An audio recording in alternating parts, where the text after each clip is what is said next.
I'm fortunate enough to work with a lot of different people that have businesses in a lot of different industries. A lot of them are doing amazing jobs. They're successful, but they're not happy. There's a huge difference. But if you do something that makes you happy and excites you every day, I'm like a little kid when I wake up. It's not a job for me. It's really like I'm excited to get in the office. I'm excited when I meet new people. I'm excited when I'm showing properties. I don't care if it's a $10 million or $500,000. I'm very happy just to be with people, see what they want, find them the right place, and make them happy. I want to hear the whole story. I'm originally from Eastern Europe, Macedonia. It's a small country just north from Greece. It's a very old country. It's in the Bible. So if you ever had a chance or you read the Bible, you'll see the name Macedonia. It's actually where Alexander the Great is from. And I tell everybody, I feel like I'm Alexander the Great's grandson. So there's blood from Alexander the Great running in my veins. Yeah, man. And I was in college. I graduated college. I was fortunate enough to visit the United States as an exchange student when I was my first year in college. And I was in Bethesda, Maryland. I lived 4 months with this beautiful family in Bethesda, Maryland. And I fell in love in the United States. I went back. I was so excited. I told my girlfriend back then, now wife, Emilia, I said, we got to go. It's just so beautiful. And we did, we were fortunate enough to move here a couple years later. We actually moved to New Orleans for some time, and then we came here for a wedding. We were invited for a wedding. Her best friend from high school was getting married, and we fell in love in Naples. And we're like, this is it. This is our paradise. And that's the beginning. So you got to Naples, obviously you got to make money. So how did you originally start making money down here? Great question. I started working right away. I was applying, I have background in restaurant. I had my first business back in Europe was a coffee shop / nightclub on weekends. So I started working in a restaurant so I can learn the business. And my, idea back then was to open my own restaurant. And I started as a, busboy, serving tables, bartending. One job was not enough. I had so much time on my hands, and I was like, okay, I'll get another job. So I started working at Starbucks in the morning on Fifth Avenue. I think I told you this story. I opened Starbucks at 5. I was there at 5:15 every morning, and then we opened Starbucks at 5:45. Worked that first shift, and then I would go across the street from Starbucks. There was this fancy shoe store, Sperry's and all these other brands. I was selling shoes there from like 2 o'clock till 7, and then I will go to used to be McCabe's Irish Pub on Fifth Avenue, where now it's Ocean Prime, and I was serving tables and bartending there. So I worked 3 jobs for I think my first 3 years I worked 3 jobs.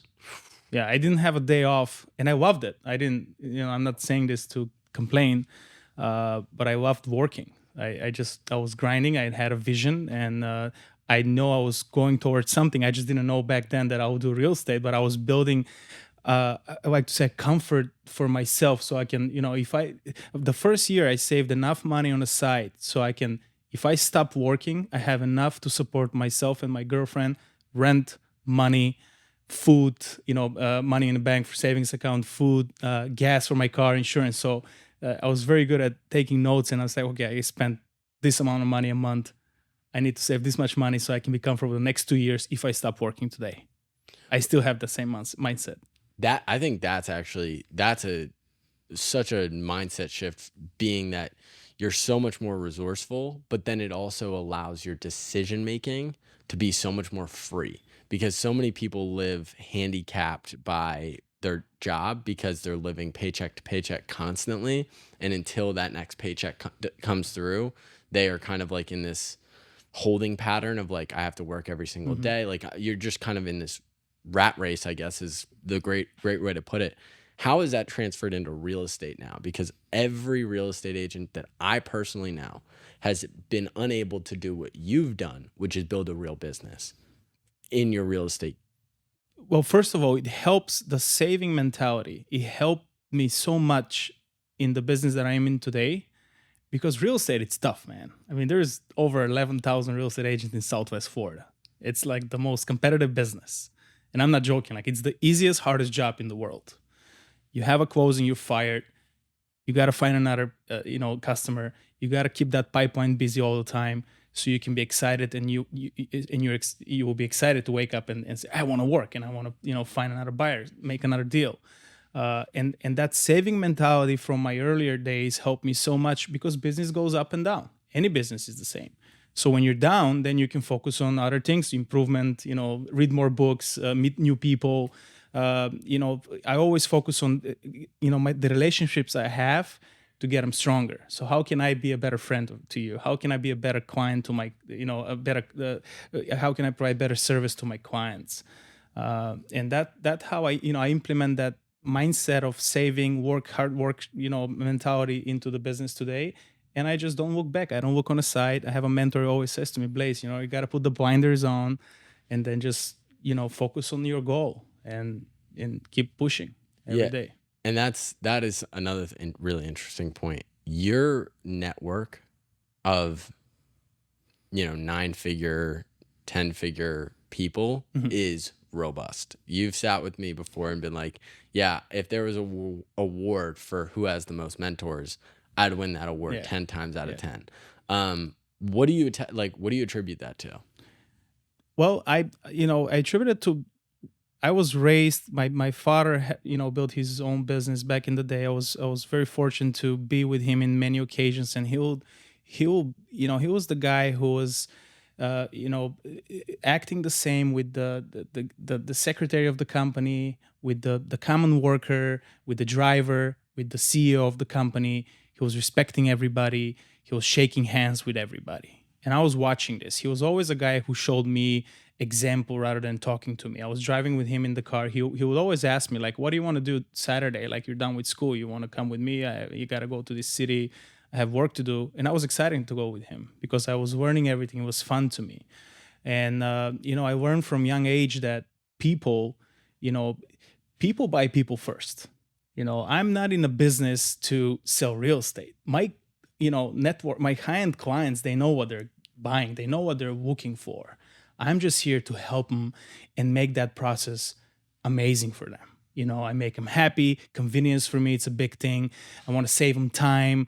Time is the bigger, time has more value than money. Like, it's the most valuable currency. You can't get time back. You can't bring time back. So I do that very, very well.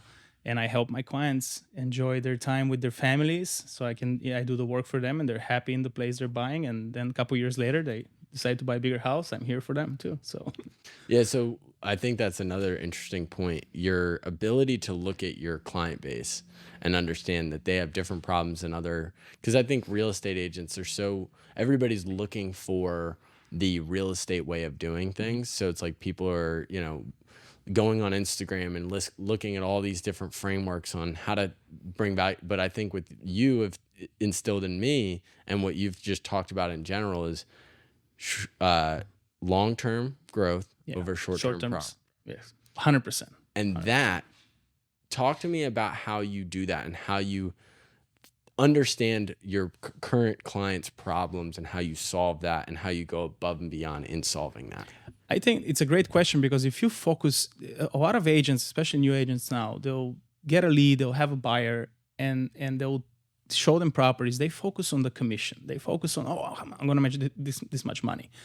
My philosophy is long-term success over short-term profit always wins. So I don't care how much money I'm going to make. I care about my client. I care about him to have, or the family, they to have good experience, to find the perfect house, to be happy, and I'm building that relationship. 80% of my business comes from referrals. So I moved here from Eastern Europe. Naples was new to me. I've only lived here for 12 years. So I always felt like I have to work harder than the next guy so I can be as good as the best guy. Right? So I didn't have any connections. I have over 4,000 contacts on my phone today. I am very well connected. I can get you anywhere in town. So to me, that was very important. It was more important than the money I'm making. It was building those relationships, making sure I can open doors for my clients. People can call my clients. They know they can call me anytime.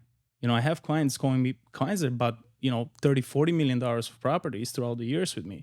And they'll call me, hey, Blaze, do you have a guy for this? I have a problem with my car. I want to buy a Bentley. Do you have connections in? So all those little things, it's behind the scenes. It's not just selling real estate. And so it's activities that bring revenue, and that's like 100%. it's the focus on not the revenue itself, but what are the activities that provided that revenue. I talk about that in our Yeah. company literally all the time. It's like, are we and then what those activities usually are is they're usually more selfless. They're Hmm. usually not focused on, like, they're just relationships. They're showing up for people. They're going above and beyond. What have you learned being in this market that is super competitive, number one? And actually, before we get into that, tell me the story about the time you sold that house 3 times over. Because I think that's also super interesting in terms of long-term growth over short-term I have profit. a lot of stories like that, but that particular story, I remember. We just got our second daughter. She was just born, and we had a newborn baby at home. All of my, a lot of people around my circles, like, hey, it was, New Year's was coming. I just took this listing. We put it on the market December 28th, and I scheduled the first open house Saturday, January 1st. And I remember I was invited to this great party. It was a great event, great for networking. I'm like, oh man, I have to go. Like, should I go? And then we spent some time with the family. I decided not to, and I fall asleep with my daughter that night at around 8:30, 9 o'clock. I wake up early. I wake up around 5 o'clock. I did my run. I did my workout. Shower.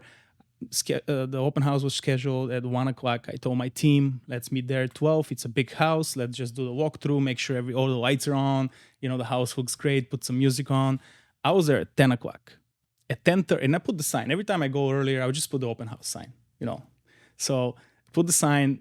I'm there. I'm still turning the lights on, and somebody is knocking on the door. And this is a $7 million listing, and that was the buyer. So I sold that house before my team arrived at 12 o'clock because they fall in love in the house. I showed them the property. I was very excited because it's a new listing.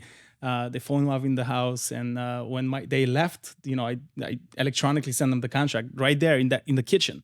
I called my seller. He was excited. January 1st. And then my team arrived. They're all like, hey, some of them partied last night and whatnot. And I'm like, hey guys, I'm gonna go. You finished the open house, but I just want to let you know, I sold it. And they're like, oh man. So cold luck. I believe you have to believe in luck so it can happen to you. But I think we create our own luck. Mm. If I sit at home and I'm just reading a book or watching a movie, luck's not going to come on the door and knock and say, hey, Blaze, I have a buyer for you. I make sure no matter how I feel, I'm going to get out of the house. I'm going to put my suit on. I'm going to get in my office. I'm going to do every day. My habits are the same. I don't change them. I What are don't your care if I habits? feel bad or good or I have to work out. You know that. I work out 7 days a week. I try to do, and again, I'm not trying to give excuses. I have 3 kids. I have 2 babies at home. So besides that, I'm focusing on my family because without them, I cannot be who I am today. So it's very important to me, my family to be happy, and all the kids to be happy and fall asleep at the right time. And then I have my life, so we have a date night once a week, right? So all that stuff gives me the energy so I can do what I do. Mm. And because of that proven concept of my habits, I am achieving what I'm achieving. And it's easy for me to predict what's going to happen. I don't care how the market is, up, down. You just got to keep pushing. Don't give up. Do the same thing, and things will happen.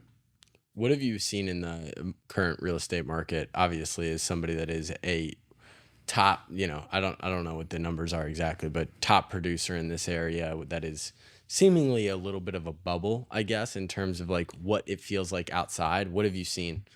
Depends what news you're watching, right? So it's very, you got to look at real estate. It's not just the house and the market value of the house at the current market.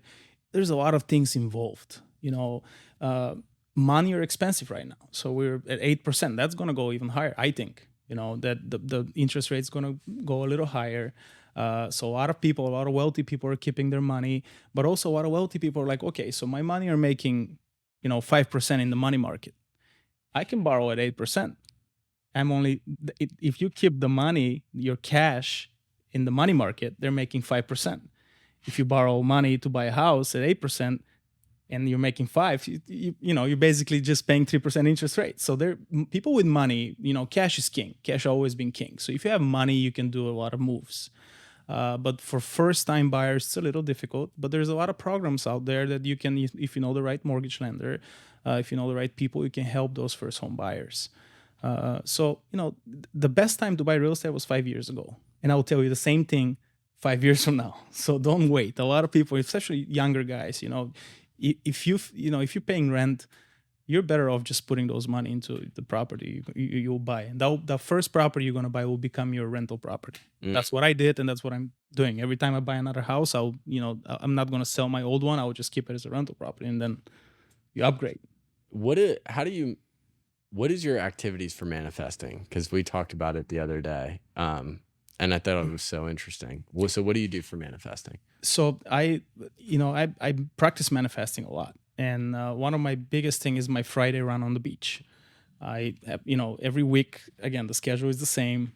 It changes with my clients and their needs, but my habits are the same.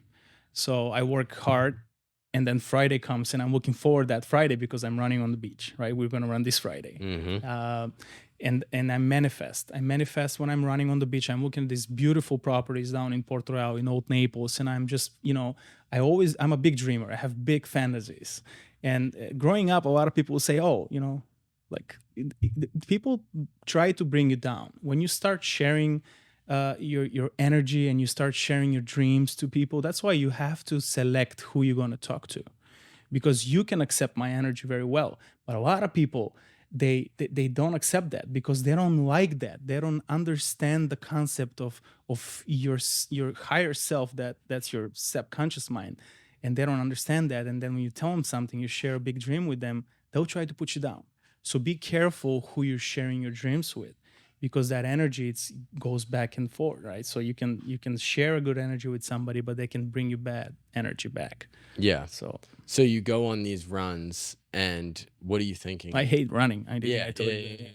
But what are you thinking when you're going past these, I think we ran past a couple $40 million property, like just insane properties. Like, what's going through your brain? Well, I envision myself living there. I envision watching my kids have kids in that house and bring my grandkids there. I see myself in old age.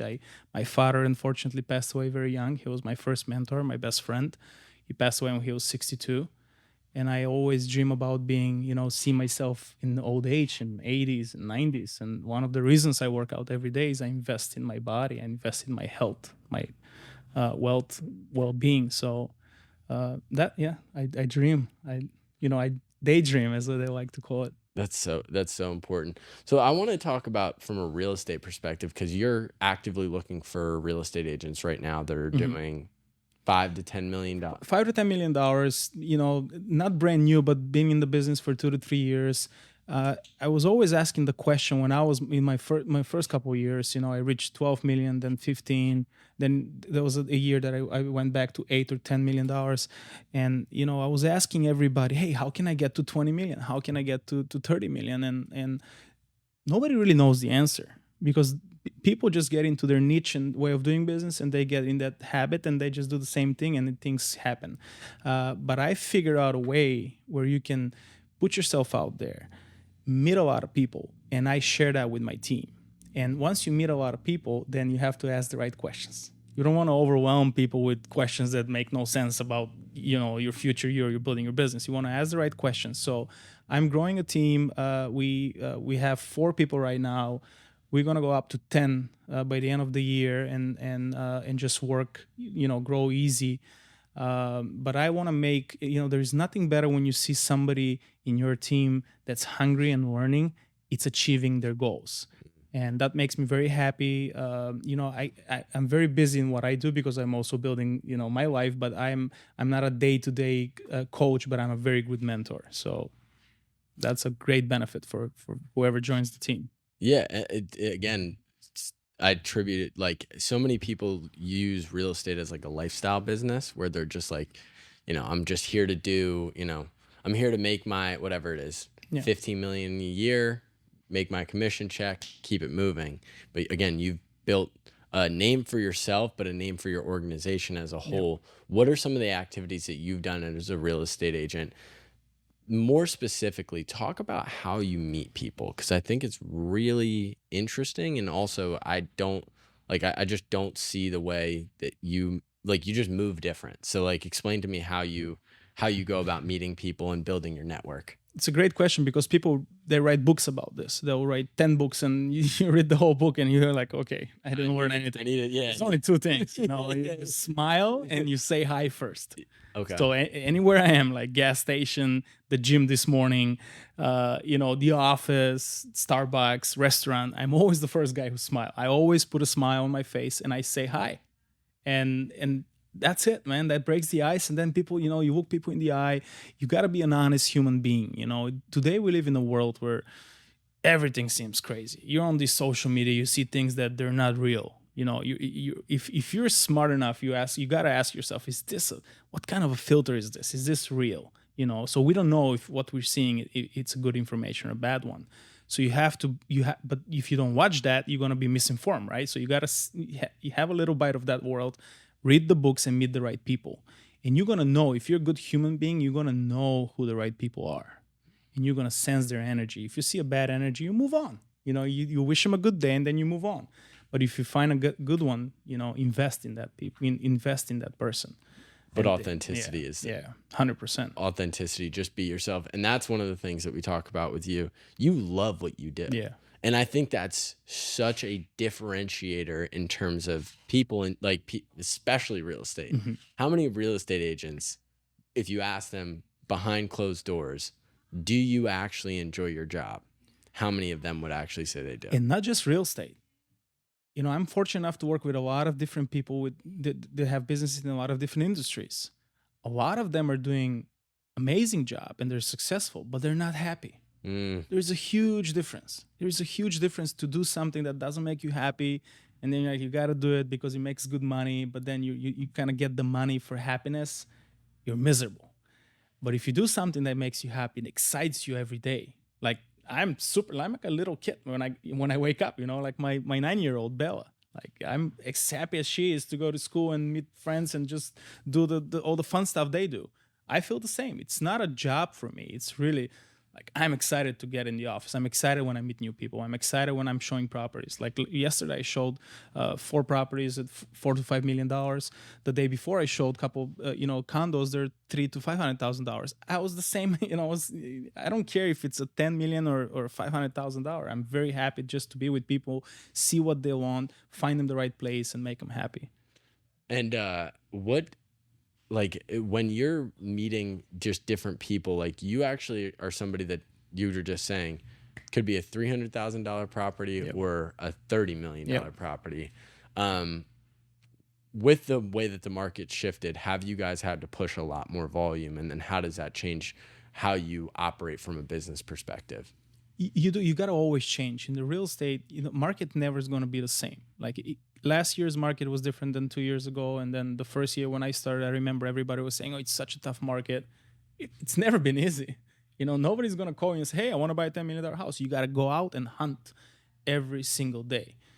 Every time I have a closing, I'm fired. So what's next? I'm only as good as my last sell. So my last sell is when I just got fired. So I got to move on. Again, I'm only as good as my last sell. It's a mindset that I've been working at since I started this business. You know, how do you deal with days and months and years? You were talking about year 3 when you had a little down. Yeah, dip. Like that's kind of scary. It is, especially when I mean, this is public knowledge, but back in 2020 or 2021, you were $100 million producer. Obviously, you being the real estate agent that you are going to produce at a high level, but with a market that's treating you really well too, like that helps. But how do you keep the mindset that you had on your $100 million year on a year like, a year like this where things are contracting? You might not do the same numbers, but you still have that same mindset.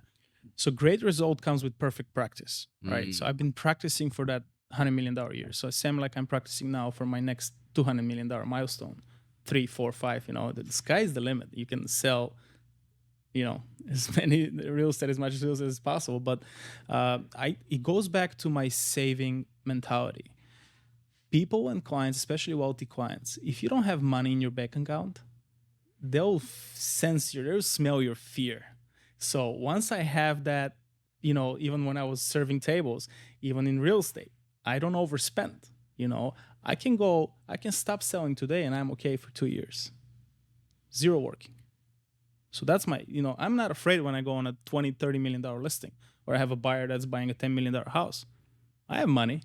I have money to support 3 of my kids, house payment, investment properties, vacations for 2 years without working. I'm comfortable, man. How many people that they have that? And I'm not bargaining. I'm just, I love you guys and I'm sharing knowledge. No, but that because what you just said is so good. People feel that. Yeah. People feel fear. They feel like this is my everything right now. And I don't know many people that want to work with people that you have to understand. I share my time that I can never replace back. I have money, but I cannot buy time. So I give my time to my clients. And once they see that I'm financially okay or free, and I give them and offer them my time, they love you and they stay clients forever. And they send you referrals because they understand that. They understand I'm available for them 24/7. Through your actions, not even from your words, but how to sit there and make somebody feel so good about working with you that they feel so good that they want to share it, because it gives them goodwill with the people in their circle to share the fact that they worked with you because you treated them so well. What do you attribute to that? What do you attribute to You got to be a goal giver than a goal getter. Goal giver. People feel the energy. I have so many clients and friends that tell me, man, I just love when I sit down with you. I enjoy to be with you. Can I spend like 30 minutes with you? They love that. And because I'm a goal giver. I give my time, I give my energy to people. I'm all in. When I'm here, I'm here. And I think that's the key. As my one of my mentors, Kim Case, always said, don't worry about profit. Money will come. Worry about making a good deal for your clients. Be honest, be fair, and just, you don't have to sell any house. You can tell them that's not a good house for you. Sometimes they can just fall in love in the furniture. You're not buying the furniture. You're buying this property in this location. And, looking at my notes, I don't think this will be a good house for you. So you got to be honest. Sometimes you can lose a deal being very honest. But for a long-term success, that's the key. How has having a high school sweetheart helped your business career? Big time. Because if it wasn't for my wife Emilia, and we've been together forever. She knows me. She knows that when I have a busy day, the next day, she knows that she's not gonna call me with stuff that doesn't really matter. She takes control over things. She's really a great example, a great mom for our kids. She does everything behind the scenes for our team, because she has a master's degree in law school. She used to work for a real estate attorney, the title company here in town. She knows everything about the contract. She knows what I'm good at, and she let me be me. And that's the key, being with somebody for so long, because we know each other. I know more about her than she knows about herself, and vice versa, right? So I think it's a big blessing. I could have never done it without her and the kids she blessed me with. Yeah, that's awesome.